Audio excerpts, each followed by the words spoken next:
we review some MCQs about inflammation. MCQ number 1, please read the text.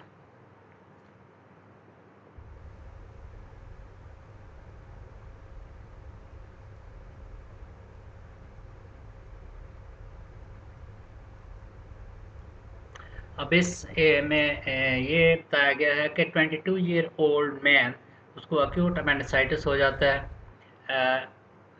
That means the acute inflammation of the vermiform appendix. तो उसकी surgery होती है बाद में, लेकिन पूछा ये गया है कि इसमें जो पेन होती है एक्यूट अपेंडिसाइटिस में वो किस वजह से होती है, कौन से केमिकल मीडिएटर्स हैं जो नीचे ये ऑप्शंस में बताए गए हैं कि उनसे ये पेन होती है. तो नंबर 1 ए जो है complement C3B and IgG. Actually ये जो mediators हैं, these two compounds can act as opsonins, that is ये as opsonins काम करते हैं, particles को कोट करते हैं which facilitate the phagocytosis, लेकिन ये पेन में कोई इनका किरदार नहीं है. बी ऑप्शन है interleukin 1 and tumour necrosis factor. ये साइटोकाइंस हैं दोनों which act to produce fever. Pain में इनका कोई किरदार नहीं है. Histamine and serotonin, C option, histamine and serotonin. Histamine and to some extent the serotonin also, they are vasodilators. Pain में इनका कोई अमल नहीं है. डी ऑप्शन है प्रोस्टाग्लैंडिन एंड प्रेडिकाइनिन. ये करेक्ट आंसर है. प्रोस्टाग्लैंडिन जो प्रोड्यूस होते हैं वो एराकिडोनिक एसिड मेटाबॉलिज्म से प्रोड्यूस होते हैं, जो कि इस फिगर में दिखाया गया है. एराकिडोनिक एसिड मीडिएटर्स प्रोड्यूस करता है दो ग्रुप्स बड़े, और एराकिडोनिक एसिड आता कहाँ से है? ये मेम्ब्रेन फॉस्फोलिपिड्स होती हैं. सेल मेम्ब्रेन्स जो हैं इनके अगर स्ट्रक्चर देखा जाए तो जो लिपिड बाइलेयर होता है, इनमें लिपिड बाइलेयर की होती हैं जिन्हें फॉस्फोलिपिड्स होते हैं. फास्फोलाइपेज A2 इन पे एक्ट करता है फास्फोलिपिड पे, तो एराकिडोनिक एसिड सेपरेट हो जाता है. और एराकिडोनिक एसिड का फर्दर मेटाबॉलिज्म 2 पाथवेज में होता है. नंबर 1 इधर लेफ्ट साइड पे लिपोक्सिजिनेज पाथवे, लिपोक्सिजिनेज पाथवे जिससे कि 5-HPATE और फर्दर बनते हैं ल्यूकोट्राइन, ल्यूकोट्राइन B4C4D4, जिनके के अपने एक्शंस हैं. तो राइट साइड पे ये साइक्लोऑक्सीजिनेज पाथवे है. साइक्लोऑक्सीजिनेज पाथवे जिससे साइक्लो एंडोपेरोक्साइड प्रोड्यूस होते हैं और फिर उससे प्रोड्यूस होता है थ्रोम्बोक्सिन, प्रोस्टासाइक्लिन और प्रोस्टाग्लैंडिन्स. और ये प्रोस्टाग्लैंडिन जो है ये इनका मेन एक्शन फंक्शन है पेन प्रोडक्शन में. और इसके अलावा ब्रेडिकाइनिन है जो कि दूसरे मैकेनिज्म से प्रोड्यूस होती है. तो इसका करेक्ट आंसर जो है वो ये वाला डी प्रोस्टाग्लैंडिन है, ब्रेडिकाइनिन है. और ल्यूकोट्राइन और 5-HPATE जैसे कि मैंने बताया ये लिपोक्सिजिनेज से जो प्रोड्यूस होती हैं ये भी पेन प्रोड्यूस नहीं करती हैं. We go to next question. Question number 2. Please read the text.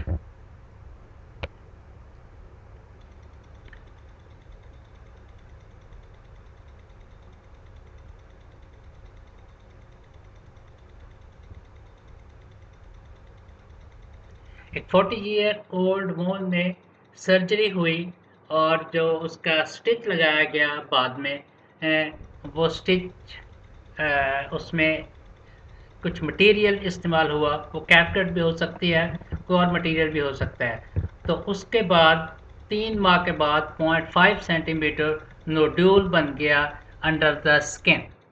Incision की जगह पे under the skin 0.5 centimetre nodule बन गया. तो पूछा गया है कि ये जो नोड्यूल बना है जो कि एक कॉम्प्लिकेशन ऑफ हीलिंग है, ये इनमें से कौन से सेल्स हैं जो कि ये नोड्यूल बना सकते हैं, नोड्यूल बनाएंगे.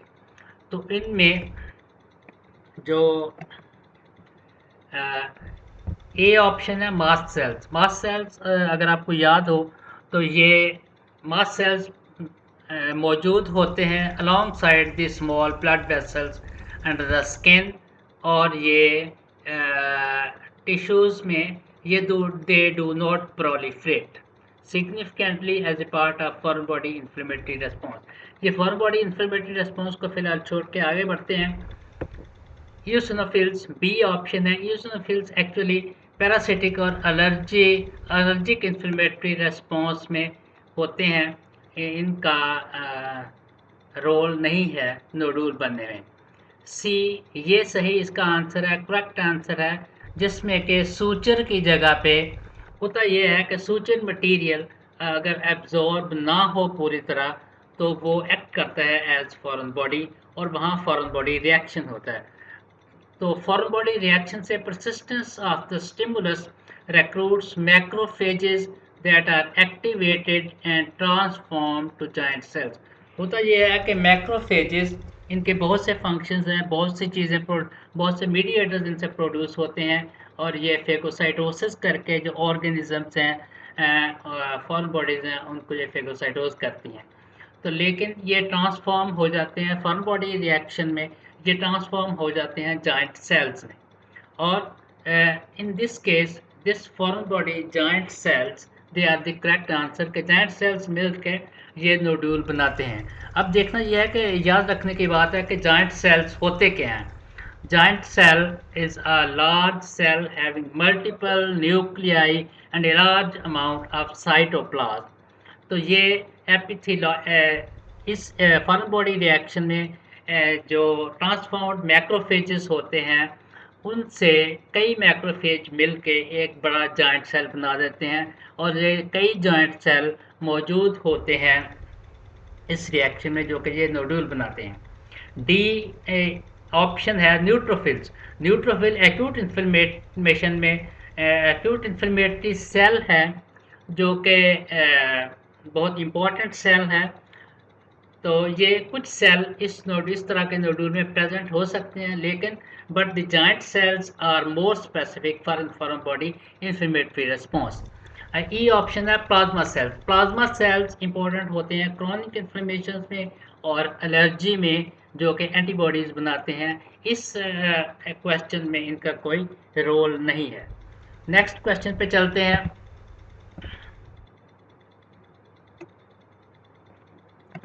Please read the text.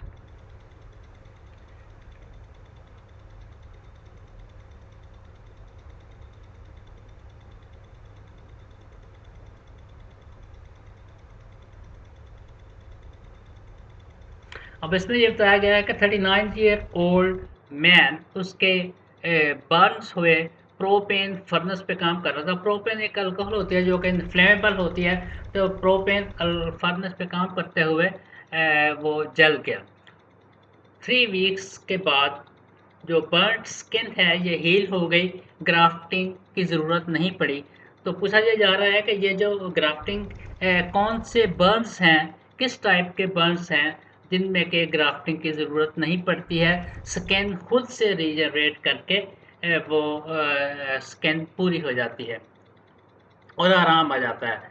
A option है good cardiac output with tissue perfusion. अब ये जो good cardiac output with tissue perfusion है, ये जनरली नीडेड होता है तमाम टिश्यूज़ की परफ्यूजन के लिए, नॉट जस्ट द स्किन। इसका बी ऑप्शन जो है परसिस्टेंस ऑफ स्किन अपेंडेजेस, ये इसका करेक्ट आंसर है। स्किन अपेंडेजेस कौन से होते हैं? हेयर फॉलिकल्स, स्वेट ग्लैंड्स और दूसरे जो ग्लैंड्स हैं, ये इनमें एपिथेलियम होती है, और अगर ये मौजूद रहें, अगर ये जल ना जाएं, तो ये पार्शियल थिकनेस बर्न जो होते हैं उनमें ये मौजूद रहते हैं, जल नहीं जाते हैं, और इनमें एपिथेलियम होती है जो कि रीजनरेशन में काम आती है और स्किन रीजनरेशन हो जाती है। तो ये करेक्ट आंसर है परसिस्टेंस ऑफ स्किन अपेंडेजेस। अब कोई भी बर्न जिसमें के स्किन अपेंडेजेस महफूज रहेंगे उनमें रीजनरेशन हो सकती है और ग्राफ्टिंग की ज़रूरत पेश नहीं आएगी। सी ऑप्शन है maintenance of underlying connective tissue. अब अंडरलाइंग कनेक्टिव टिश्यू तो पूरी स्किन के नीचे कनेक्टिव टिश्यू है। इसका मतलब ये है कैंडलाइंस कनेक्टिव टिश्यू अगर मौजूद भी हो, लेकिन ऊपर से स्किन अपेंडिजेस खत्म हो गए हैं, जल गए हैं, डिस्ट्रॉय हो गए हैं, तो रीजनरेशन नहीं होगी। इसलिए इसका कनेक्टिव टिश्यू रीजनरेशन का कोई रोल इसमें नहीं है। Diminished oedema and erythema. अब एरिथीमा एडीमा ये इन्फ्लेमेटरी रिएक्शन के हिस्सा होते हैं, इनका रीजनरेशन में कोई रोल नहीं है। Granulation tissue formation. Granulation tissue formation ये है कि जब रीजनरेशन होती है, जब रीजनरेशन होती है, हीलिंग शुरू होती है, तो ग्रैनुलेशन टिश्यू बनती है। अब जो स्किन अपेंडेजेस महफूज रहेंगे, स्किन रीजनरेट होगी तो ग्रैनुलेशन टिश्यू बनेगी, इसलिए इसका ये इरेलीवेंट हो जाती है। तो करेक्ट आंसर इसमें है कि skin appendages, persistence of skin appendages. The next question, please read the text.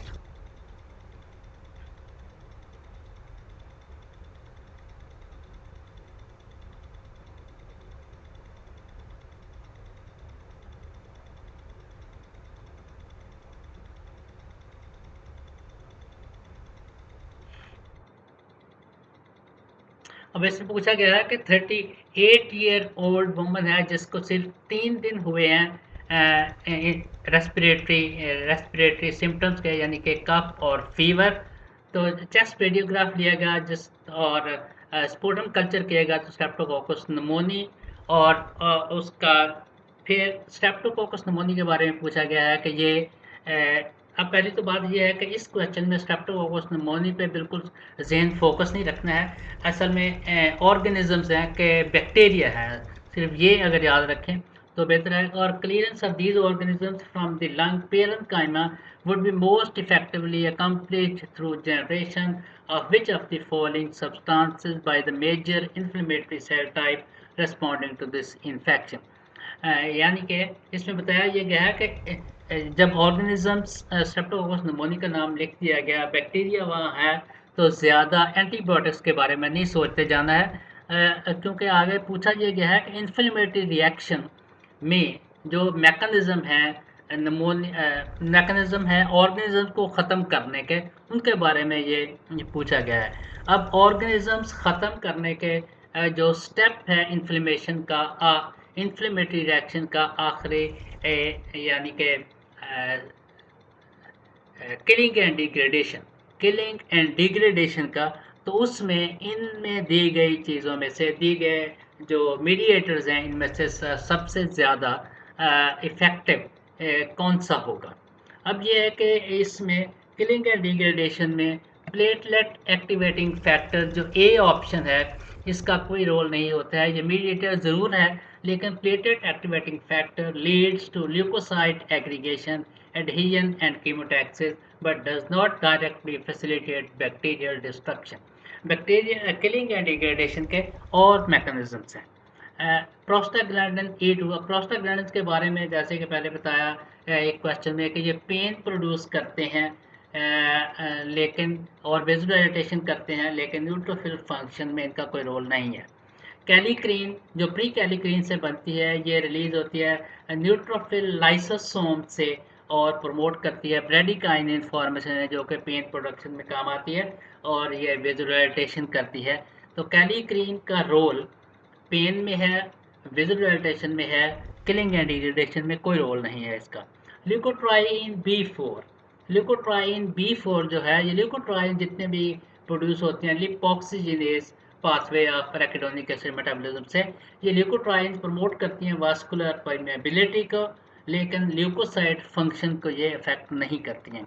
तो जो करेक्ट ऑप्शन है वो है हाइड्रोजन परऑक्साइड, ई ऑप्शन जो हाइड्रोजन परऑक्साइड है। हाइड्रोजन परऑक्साइड एक्चुअली एक ऑक्सीजन फ्री रेडिकल है। ऑक्सीजन फ्री रेडिकल क्या होता है? एक्चुअली होता ये है कि किलिंग एंड डिग्रेडेशन में, किलिंग एंड डिग्रेडेशन जो कि न्यूट्रोफिल के अंदर होती है, न्यूट्रोफिल के अंदर होती है, उसमें ऑक्सीजन बर्स्ट यूज़ होता है। ये एक मैकेनिज्म है किलिंग का, क्योंकि किलिंग एंड डिग्रेडेशन में दो मैकेनिज्म है, ऑक्सीजन इंडिपेंडेंट मैकेनिज्म और ऑक्सीजन डिपेंडेंट मैकेनिज्म। जो ऑक्सीजन डिपेंडेंट मैकेनिज्म्स हैं उनमें ऑक्सीजन बर्स्ट यूज होता है, और न्यूट्रोफिल्स के अंदर ऑक्सीजन फ्री रेडिकल्स बनते हैं, ये वाले super oxide A9, hydrogen peroxide और हाइड्रोक्सिल आयन, जो कि इफेक्ट करते ऑक्सीडेटिव इंजरी काज करते हैं डीएनए में, आरएनए में, प्रोटीन्स में और लिपिड्स में और दूसरी चीज़ों में। तो ये जो ऑक्सीजन फ्री रेडिकल्स हैं, superoxide A9, hydrogen peroxide और हाइड्रोक्सिल आयन, ये स्पेशली सुपर ऑक्साइड A9 और हाइड्रोजन परऑक्साइड, ये बहुत effective killing of the organisms cause करते हैं। तो करेक्ट आंसर होगा E, hydrogen peroxide. Next question पे चलते हैं। Please read the text.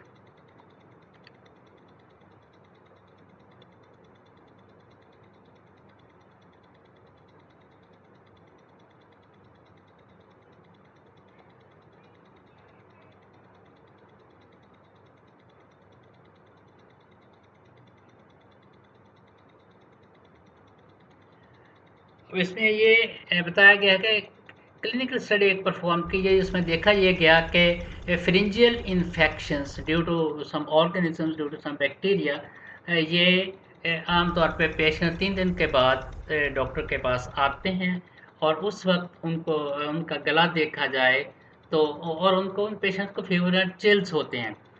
तो एक गला खराब होता है, फीवर होता है, चिल्स होते हैं, तो उनका गला जब देखा जाता है, फिजिकल एग्जामिनेशन किया जाता है, तो मोस्ट कॉमन फाइंडिंग जो होती है वो स्वेलिंग, एरिथीमा और फ्रिंजियल पुरुलेंट एक्सुडेट है।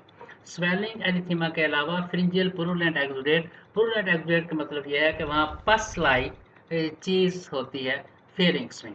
अब ये पस लाइक जो चीज़ बनती है, ये पुरुलेंट एक्सुडेट है, जो कि एक्यूट इन्फ्लेमेशन में बनता होता है, और न्यूट्रोफिल्स इसके काज होते हैं। अब पूछा ये गया है कि कौन सी टाइप है इन्फ्लेमेशन की जिसमें कि ये पुरुलेंट एक्सुडेट बनता है, या इस टाइप का इन्फ्लेमेशन बनता है। तो कौन सा है ये? ग्रैनुलोमेटस इन्फ्लेमेशन है, एक्यूट इन्फ्लेमेशन है, गैंग्रीनस इन्फ्लेमेशन है, रिजॉल्विंग इन्फ्लेमेशन है, या क्रॉनिक इन्फ्लेमेशन है? अब ये ऑप्शन जो है ग्रैनुलोमेटस इन्फ्लेमेशन। अब देखना ये है, इफ़ यू रिमेंबर, तो ग्रैनुलोमेटस इन्फ्लेमेशन होता क्या है? ग्रैनुलोमेटस इन्फ्लेमेशन ग्रैनुलोमेटस इन्फ्लेमेशन वो इन्फ्लेमेशन होता है जिसमें कि ग्रैनुलोमास होते हैं। तो ग्रैनुलोमास क्या होते हैं? Granulomas are microscopic aggregation are transformed macrophages called epithelioid sales.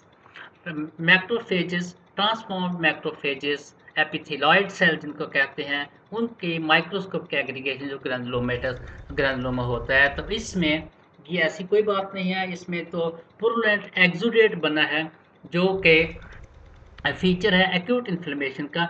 इसलिए जो बी ऑप्शन है एक्यूट इन्फ्लेमेशन, ये इसका करेक्ट आंसर है। इसका ये भी है कि शॉर्ट कोर्स है, सिर्फ 3 दिन का कोर्स है, तो ये क्रॉनिक इन्फ्लेमेशन नहीं है, एक्यूट इन्फ्लेमेशन ही है। तो short course of days and the prolonged exudate are typical features of acute inflammation with a neutrophilic response. Neutrophilic response कैसे? Purulent exudate से। और most often का ये cause होता है acute inflammation, most often caused by a bacterial organism such as group A streptococcus, जो कि pharyngeal infection होता है इससे। तो correct answer है acute inflammation, जिसमें के purulent exudate पस बनने का अमल जो है, ये टिपिकल फीचर होता है। C option gangrenous inflammation, gangrenous inflammation में नेक्रोसिस विद सुपरएडेड पुट्रीफैक्शन होती है, और ये इस क्वेश्चन में ये इरेलीवेंट है। Resolving inflammation, resolving inflammation with complete resolution the purulent exudate should be removed. जब कंप्लीट रेजोल्यूशन होती है तो प्रूनेट एक्सुडेट तो वहाँ होना ही नहीं चाहिए, एक बात। और दूसरी बात यह कि रिजॉल्विंग इन्फ्लेमेशन में ये लॉन्गर इन्फ्लेमेशन होगा, लॉन्ग कोर्स होगा, शॉर्ट कोर्स नहीं होगा। ई जो है ये क्रॉनिक इन्फ्लेमेशन है। क्रॉनिक इन्फ्लेमेशन जैसा कि मैंने पहले बताया कि ये लॉन्ग ड्यूरेशन होती है, फ्रॉम वीक्स टू मंथ्स। प्रोनेट एक्सुडेट इसमें टिपिकल इसका फीचर नहीं है क्रॉनिक इन्फ्लेमेशन का, predominant cell type chronic inflammation में मोनोन्यूक्लियर सेल्स होते हैं। मोनोन्यूक्लियर सेल जिनमें के एक सिंगल न्यूक्लियस होता है, उनमें आ जाते हैं लिम्फोसाइट्स, मैक्रोफेजेस, मोनोसाइट्स या मैक्रोफेजेस और प्लाज्मा सेल्स। ये क्रॉनिक इन्फ्लेमेशन के सेल्स हैं। लेकिन इस क्वेश्चन में जो करेक्ट आंसर है वो एक्यूट इन्फ्लेमेशन इसका करेक्ट आंसर है।